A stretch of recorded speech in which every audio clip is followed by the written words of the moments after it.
Assalamualaikum warahmatullahi wabarakatuh. Selamat pagi, salam sehat buat kawan-kawan semua. Jumpa lagi kita di Ngopas, ngobrol pendidikan santuy. Namanya santuy, bahasa milenial, Pak. Santuy. Kita berdiskusi, kita bicara, kita berbincang-bincang apa sajalah, santai. Ini kebetulan kita bersama dengan Bapak Dr. Juniawan Karnajaya dan didampingi oleh Ibu Warek 1, Ibu Katerina Wahyu, dan satu lagi ada Ibu Titin Sugiter. Kita akan berbincang tentang bagaimana Universitas Gunung Kidul ini tidak hanya namanya, tetapi memang betul-betul berada di pegunungan. Ini universitas yang berada di pegunungan, Gunung Kidul, gunung bagian selatan, ya. Tapi dari sini UGK ini nanti akan berkiprah untuk Indonesia yang lebih maju, ya. Mudah-mudahan ke depan kontribusi dari kawan-kawan di UGK, alumni UGK untuk pembangunan nasional akan makin moncer, katanya gitu, ya. Amin. Oke, selamat pagi Pak Juni, selamat pagi Bu Katerina Wahyu. Selamat pagi Bu Sugiter. Oke, Pak Juni, Bu Katerina, Bu Titin Sugiter, ya. Ini kan Gunung Kidul ini luar biasa, ya. Dan Universitas Gunung Kidul ini berada di daerah yang secara geografis ini agak tinggi gitu.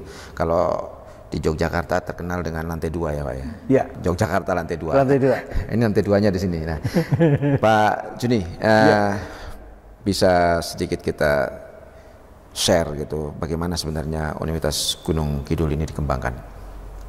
Baik, jadi selamat pagi, Pak Aris, terima kasih waktunya, suatu kehormatan bagi saya. Ini saya sebagai rektor baru ketemu orang luar biasa seperti panjenengan, jadi semangat saya tambah. Baik, jadi bagaimana Universitas Gunung Kidul itu dikembangkan? Jadi awalnya Universitas Gunung Kidul itu berdiri tahun 2001. 2001 diprakarsai oleh Prof. Kusnadi Harjasumantri, almarhum, ya Pak, ya. Almarhum. Universitas Gadjah Mada, mantan Dirjen Dikti, dan juga di beberapa jabatan yang lain. Sangat luar biasa beliau. Ya. Kemudian perkembangan ke sini setelah ditinggalkan beliau, tetap masih eksis berkembang Universitas Gunung Kidul, meskipun ada beberapa program studi yang sudah mulai hilang, tidak diminati. Jadi pada saat ini Universitas Gunung Kidul itu memiliki 4 fakultas: teknik, pertanian, ekonomi, fakultas ilmu sosial, dan ilmu politik. Ada berapa program studi Pak yang dikembangkan?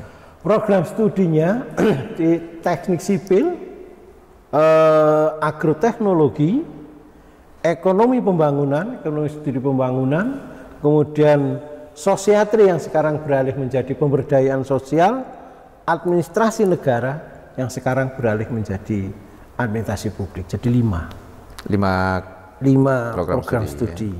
Jadi, ini Pak, kalau kita lihat kan persaingan di pendidikan tinggi khususnya di Jogja ini kan luar biasa, ya. Ya.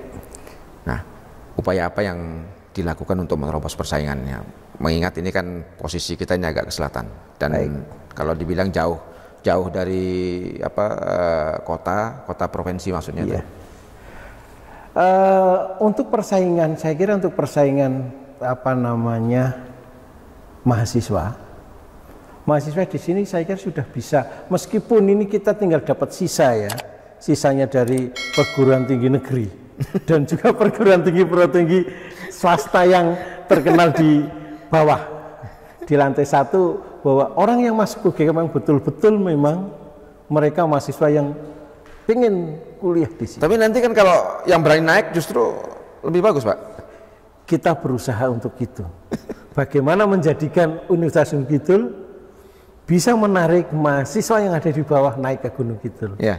Itu tugas nantinya begitu. Tapi kita lihat kan potensinya luar biasa sebenarnya nih Gunung Kidul ini. Jadi dari sisi sumber daya alam juga luar biasa, sumber daya pariwisatanya juga luar biasa. Betul. Dan akses dari Gunung Kidul kan sudah terbuka mulai sekarang. Sudah wilayah selatan dibuka sampai ke Jawa Timur. Nah mestinya nanti ke depan Gunung Kidul juga bisa menjadi salah satu alternatif dari teman-teman yang berasal dari Jawa Timur atau wilayah. Jadi kalau itu namanya bahwa kita programnya Pawon Sari. Pawon Sari, Pacitan, Wonogiri, Wonosari. Itu wilayah kita yang jadi sasaran kita. Pawon Sari. Satu gitu. program yang luar biasa ya Pak ya? Ya. Pawon Sari. Oke. Nah implementasinya seperti apa Pak? Jadi kita menjalin kerjasama dengan beberapa dengan kabupaten-kabupaten yang ada di sini, terutama satu bisa untuk penelitian, kemudian kedua pengiriman mahasiswa kerjasama kalau sumber daya manusia ya, itu kalau saya sumber daya manusia untuk sekolah atau kuliah di Universitas Gunung Kidul. Itu yang sekarang yang sudah tergarap mulai tahun 2008 itu sudah mulai ada. Mahasiswa itu sudah ada di sini. Ya. Ini dalam situasi kondisi seperti sekarang ini kan di mana pendidikan kita baik dari tingkat dasar, menengah maupun pendidikan tinggi itu mengalami stagnasi. Ya. Nah, upaya apa yang dilakukan oleh kawan-kawan di UGK untuk mendorong supaya pembelajaran di perguruan tinggi lebih maju lagi? Ya. Apapun yang namanya sudah usaha sudah berjalan, kan tetap harus berjalan. Bagaimanapun caranya tetap harus settle toh. Dengan kondisi seperti ini, kita tetap melakukan jalinan kerjasama bahwa kalau bahasanya corona itu sudah ya biarin saja, yang corona lah kita tetap jalan. Kalau kita terlalu tergantung itu nanti akhirnya kita tidak akan jalan, stuck nanti akhirnya. Iya betul. Nah, jadi tetap kita berjalan, model pembelajarannya kita atur lah. Misalnya yang satu kelas ada 50 ya kita bagi dua. Jadi yang tadinya nggak masuk dengan daring kita cobalah combine-kan, combine-kan. Blended ya? Ya, blended. Jadi supaya apa? Biar tetap settle. Soalnya kalau mereka nggak hadir di sini dengan prokes. Jadi kalau nggak hadir di sini kita kering. Terus terang bahwa jalannya suatu lembaga itu kan tetap harus ada dana. Kalau mereka nggak ke sini, mereka nggak mau setor. Ya betul. Itu permasalahan yang dialami pada saat seperti saat ini gitu. Jadi kita berusaha menggunakan metode make campur blended itu tadi. Kualitas kita kedepankan. Kualitas tetap kita kedepankan. Jadi harapannya bahwa uang ya jalan, kualitas tetap dipertahankan. Ya. Dalam persaingannya, kita bicara tentang persaingan perguruan tinggi, persaingan pasar gitu ya. Pasti kita berpikir bagaimana supaya anak-anak kita itu tertarik untuk karena ini mereka mungkin di Gunung Kidul di atas gitu kan ya. Tapi ada sesuatu yang membuat anak-anak kita itu aku kuliahnya di Gunung Kidul aja misalnya gitu. Nah, program apa yang bisa ditawarkan untuk menarik siswa gitu? Baik. Jadi ketertarikan pertama orang masuk ke Universitas Gunung Kidul dengan biaya yang murah. Namun kualitas dijamin lah. Murah. Jadi dari awal kita berdiri itu kita sudah menggunakan model beasiswa. Kalau dulu awal-awalnya namanya beasiswanya Gerakan Nasional Orang Tua Asuh. Jadi mereka kuliah di sini gratis. Hanya SPP-nya saja gratis. Jadi uang saku tidak diberikan awal-awalnya.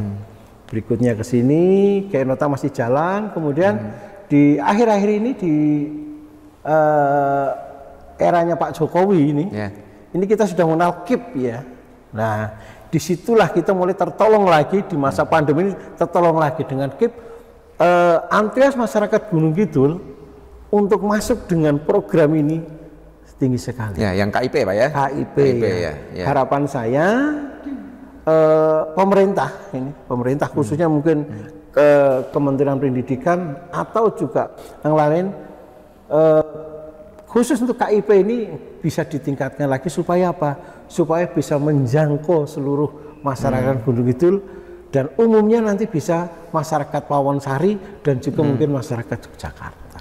Ya. Mereka bisa tertarik naik ke atas. Ya, ini memang satu program unggulan yang dilakukan atau dibuat oleh pemerintah untuk mendorong angka literasi lebih tinggi lagi ya.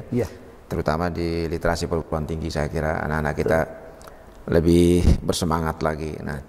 Nah, kalau kita lihat dari perkembangan yang ada Pak ini, mungkin kawan-kawan di Gunung Kidul sudah menyusun roadmap mungkin 5 tahun ke depan, itu seperti apa Pak? Baik, jadi 5 tahun ke depan, yang jelas satu, kita mencoba membuka program studi baru tentunya. Jadi mungkin lama-lama program studi yang sudah ada mereka sudah jenuh pengen ganti yang lain toh. Ya sudah lah, segitu misalnya sudah dapat 800 terus. Paling tidak tetap cita-cita itu kan gantungkan cita-citamu setinggi langit. Betul. Gitu toh. Jadi kira-kira ya nanti biar bisa naik kita harus menambahkan program studi. Kalau dengan program itu aja saya kira segitu-gitu aja. Ke depan kira-kira apa Pak yang mimpinya kawan-kawan itu membangun seperti apa? Mimpinya kawan-kawan ini ingin yang paling mudah dan cepat itu vokasi. Vokasi ya. Jadi vokasi yang akan kita coba, vokasi dari Fakultas Pertanian, dari pertanian, pupuk, spesialisasi pupuk organik ya? Organik. Ya. Nah, saya kira di sini faktor pendukung alamnya itu sangat mendukung di sini. Kemudian yang kedua, kita tahun depan, insya Allah kita akan coba mengajukan untuk program pasca sarjana di Fakultas Ilmu Sosial dan Ilmu Politik, karena mahasiswa kita terbanyak itu jurusan administrasi publik, jadi kita akan membuka magister kebijakan publik. Mohon doa restunya. Ya, ini saya kira satu program yang luar biasa ya untuk mengembangkan magister kebijakan publik, dan mari kita dukung. Saya kira ini satu program yang didukung, yang perlu didukung baik oleh pemerintah pusat maupun pemerintah daerah. Betul. Ya. Karena dari program ini nanti akan lahir para birokrat muda, para pengambil kebijakan yang benar-benar profesional gitu ya. Harapan kita analis publik juga akan muncul di situ. Ya, betul. Nah, kalau dari sisi SDM-nya seperti apa Pak pengembangannya? Dari sisi SDM, kalau kita lihat bahwa dosen-dosen kita, insya Allah 80% lah kita mungkin dari UGM. Jadi alumni UGM. Kemudian kita juga punya ada beberapa dosen yang lulusan luar negeri. Jadi kita ada yang dari alumni Ohio University, terus ada juga yang Portugal.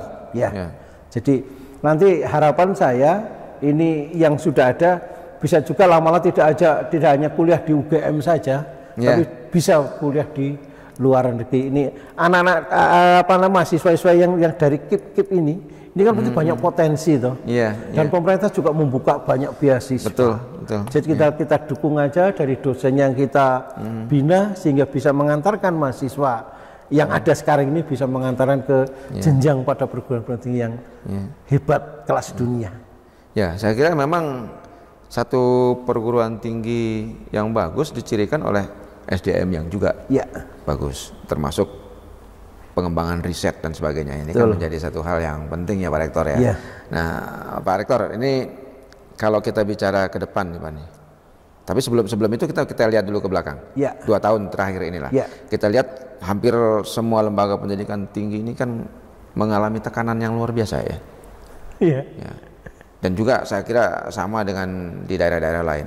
Nah, upaya apa yang dilakukan oleh kawan-kawan Pak untuk keluar dari tekanan-tekanan pandemi dan sebagainya? Saya kira untuk keluar dari tekanan pandemi, yang pertama bahwa saya katakan tadi bahwa kita kan tetap harus bertahan loh. Iya. Bagaimana itu bertahan itu? Berusaha supaya ini kita tetap bisa hidup gitu. Ya, jadi dari apa namanya, untuk kayak kalau kita hubungkan dengan penelitian, nah coba bahwa universitas yang kecil ini tentunya masih minim untuk membiayai dosennya melakukan penelitian. Itu enggak masalah bagi kita. Tapi itu ya. Jadi mandiri yang sangat luar biasa. Ini dosen-dosen itu mereka mandiri. Mereka punya link masing-masing ya.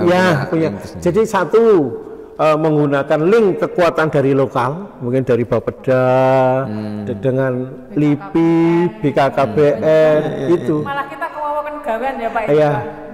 Enggak begitu masalah juga sih, masalah penelitian dan sebagainya, karena kami tidak menggantungkan pada yang namanya seperti yang teman-teman bantuan kreativitas kami dituntut di sini. Dan kemarin kita kerjasama dengan Bapeda ya Pak ya, seperti penyusunan RKPD 2023 Kabupaten Gunung Kidul, UGK ya Pak yang bikin itu, nggak tanggung-tanggung Pak, RKPD Kabupaten Gunung Kidul, Universitas Gunung Kidul yang buat. Kita punya tim-tim ahlinya untuk itu ya Pak ya.